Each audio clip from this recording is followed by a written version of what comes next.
Well, if we look at the blue line, it seems like it's close to failing. It's too close to two of the points. If we were to perturbate it minimally, it would misclassify one or more points. The yellow line, though, seems to be nicely spaced, and as far as it can from all the points. So it seems like the best line is the yellow line. Therefore, if you said the yellow line, we agree. And now the question is, how do we find this yellow line?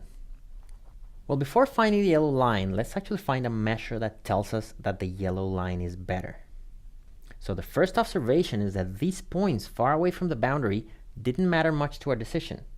So let's forget about them and only consider the points close to the boundary.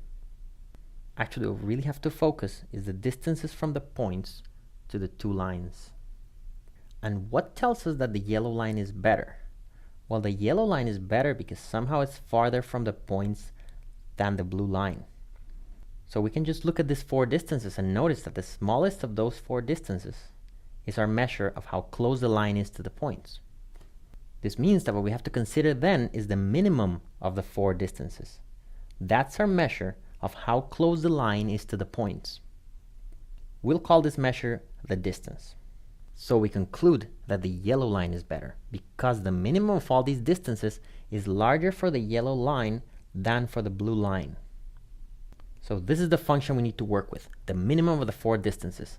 And our goal is to make that minimum as large as possible. In other words, we need to maximize the distance. And how do we maximize this distance? You guessed it, with gradient descent.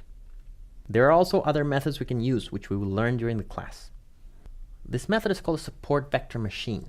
The word support comes from the fact that the points close to the boundary are called a support.